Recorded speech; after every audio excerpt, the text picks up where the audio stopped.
It's pretty mad to think that in the used car market, the Audi RSQ8 is half the price of the Lamborghini Urus, but yet it's nowhere near half the car. I just think there's such a good option. It's got absolutely everything you could ask for. It's gorgeous, it's got outrageous performance, and it's not overpriced compared to its rivals. And today, I'm going to review it. I'm Max Satovani, and welcome to Driven Plus.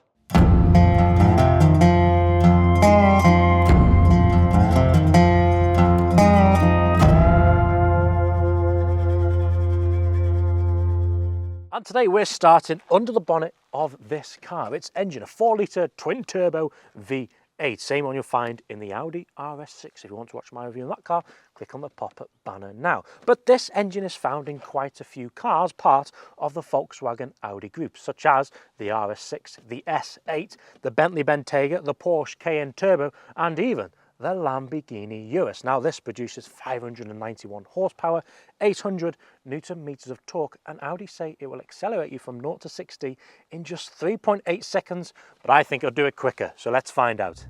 Now this bit's going to be interesting. Will the RSQ8 be faster than the Sport SV, which is the car it has replaced? The Sport SV got a time of 3.44 seconds, so it's going to be really interesting. On your screen now are the stats and figures on this car. Support your screen if you want to divulge into them.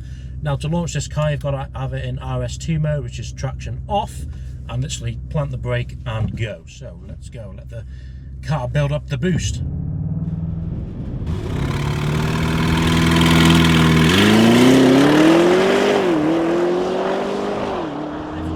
That's super quick. 3.67 seconds for its first run, and it's on a slope of plus 2.2%. Time for run number 2.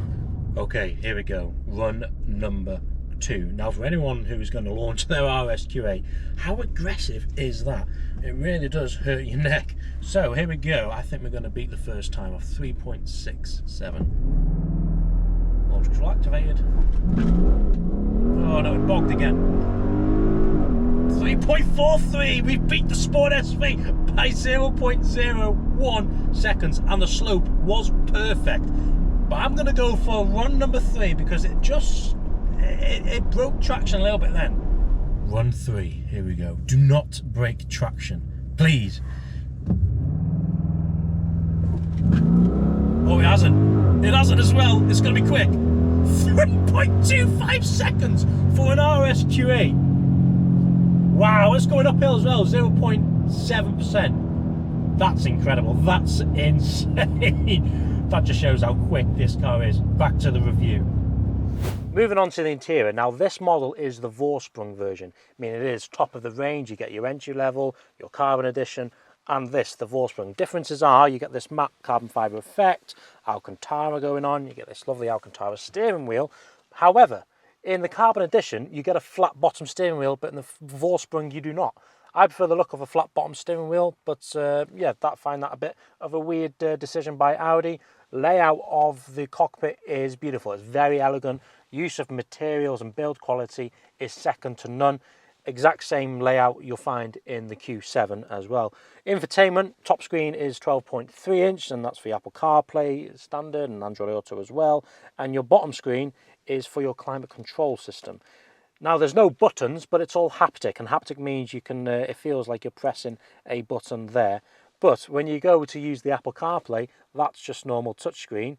But when you go to use the little sub-menus on the side, such as the home button, that's haptic, so you have to firmly press it. It's a bit weird. But the climate control down here, if you press the 3 buttons, it will then extend to the top screen, and you've got your heated steering wheel, your perfume spray, your ionizer to clean the air coming in, and also you have, if we press the seats and scroll to the massage, you got loads of massage options going on. So let's press wave, and I have to admit I had the cooled seats on yesterday because it was quite a hot day, and the cooled seats in this work phenomenally, better than the Range Rover House, to be honest. It's quite vigorous, and especially the massage here, it just seems a bit more aggressive, so probably a bit more for my liking. You've got your drive select modes here. Let's have a look when it loads up. Got your all-road, efficiency, comfort, auto, dynamic, so it raises the suspension. And if we go into car mode on there, and we go RS monitor, it will tell you the temperature of the engine oil, the coolant, the sport differential, the brake discs, so when you want to take your car on track, you know what the car's doing. I quite like that, that's a good feature. And you get all this Alcantara headlining all here, panoramic sunroof, seats are super comfortable, nice leather armrest there. It's not adjustable up and down though, which I'd probably prefer it there. And the glove box itself isn't actually that big, and you get a USB socket down there. 2 cup holders here, and there's a space in the middle there for your key, just to slot in like so. Close that, which is nice. Your gear knob is Alcantara, and yeah, it's quite nice to feel and hold. It fits nice in the hand, which is all very, very nice. Next, we're going to move to the front design of this beautiful car. And we're going to talk about this massive grille here. Honeycomb design, got the Audi badge and the RSQ8 badge, all blacked out. Now, an eyesore about the grille are the adaptive cruise control sensors. Nothing really you can do about these, but however, the adaptive cruise control is really cool, which you'll find out later on the road test. Another thing are the dynamic lights. I've got Troy in the driver's seat. Give us a wave, please, Troy. Thank you very much. Troy, sir, can you please put the indicators on? See how they all light up individually. And another thing cool about these lights is the welcome lights. They will individually light up white as you get into the car or approach the car, and the same happens with the rear lights as well. Next, we're going to talk about the side profile of this car, and it's very, very big. Got lower profiles going on here to make it look nice and beefy. These huge tyres, 295s on the rear and 295s on the front as well. These are 23-inch alloy wheels, which are optional extras, are specific only to the RSQ8. However, standard they come with 22-inch alloy wheels. The brakes are huge as well, 10 pots on the front, but these are steels. You can get carbon ceramic brakes, but they're an optional extra. And one thing which I like on these are the frameless doors. It just makes it very elegant and easy to get in and out of. Next, we're going to talk about the best looking thing about this car, and that is its rear end. Just how good does this look with the light bar going across, the blacked out badges here. Troy, can we please open the boot to see what it looks like? Now, one fun fact about the Q8 is it has 605 litres, but the fact is the Audi RS6 has more, funnily enough. Now, you can control the height via the button here, so as you can see, I am now going down, so you can load heavier things into the boot, which is very nice to know. And you have your rear blind there, which you can bring in to block the sun, and you can bring it down electronically, which is what you'd expect, isn't it? Now, Troy, can we please start the car? Ooh. And can we rev it in normal mode?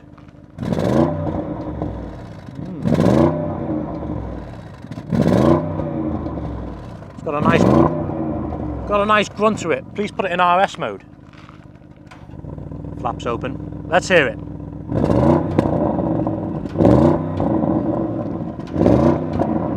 Hold your right foot all the way down. It's like a musical instrument. Big old soft limiter, which we do not like. Let's get out onto the road. Driven Plus is more than just YouTube car reviews. We do European tours and UK tours, and you can book on and explore places like here.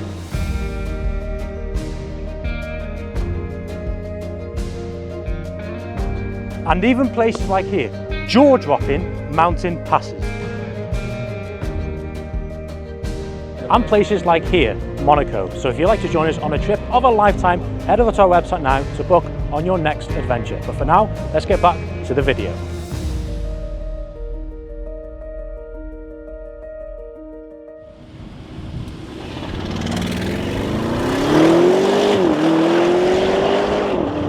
First driving thoughts of this car is that it's actually bigger than you think.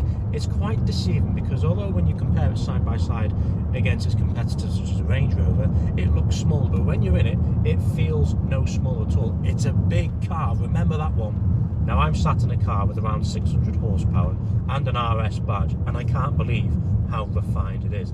I can speak quiet because there's hardly any engine noise coming into the cabin.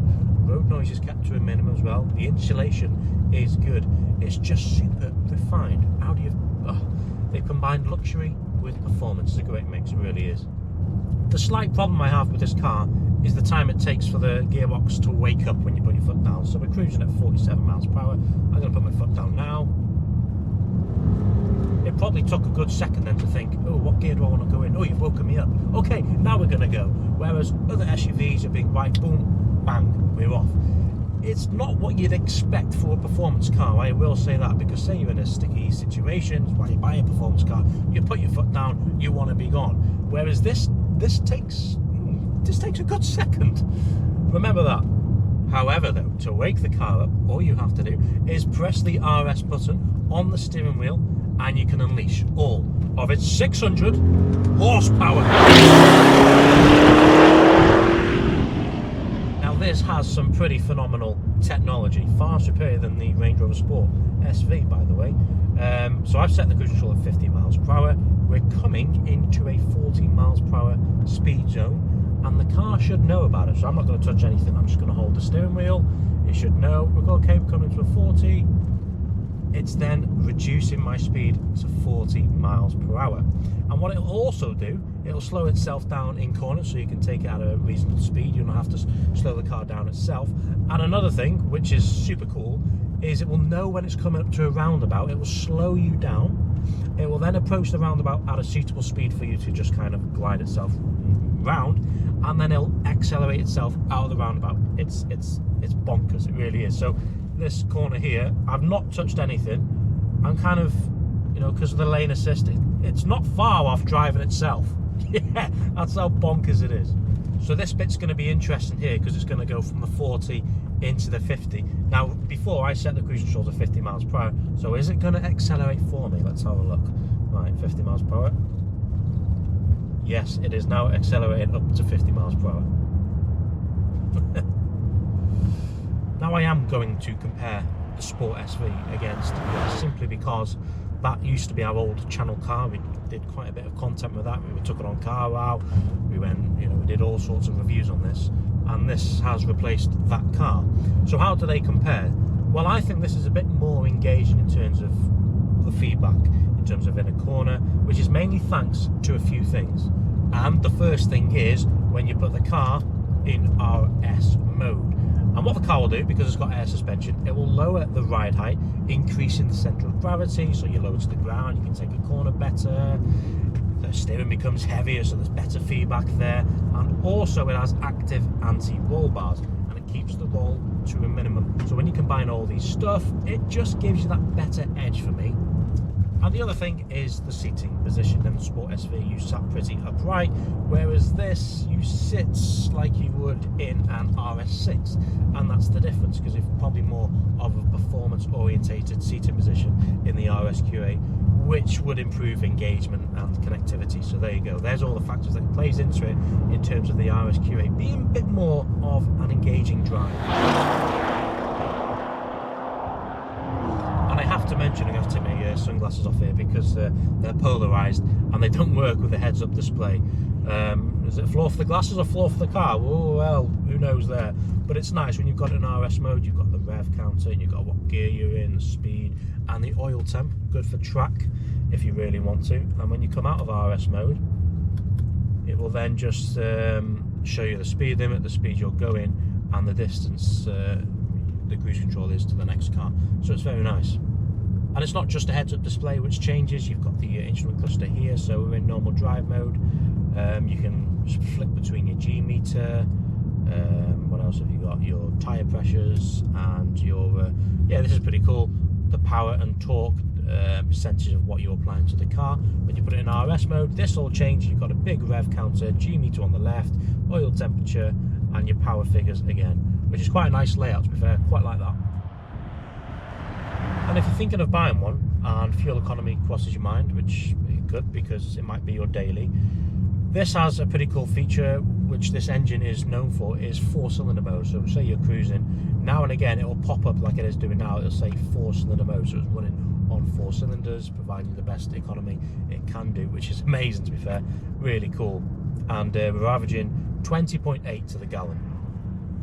Yeah, it's pretty standard for size of engine. So there we have it. This marks the end of today's video. What's your thoughts on the RSQ8? Do you think it's the best SUV you can buy at the minute? I think so. Now we've got plenty of more content coming up on this car, so if you want to make sure you don't miss out on any of that content, click that subscribe button and press the like button if you enjoyed today's video, and we will see you next time. Thank you for watching. Goodbye.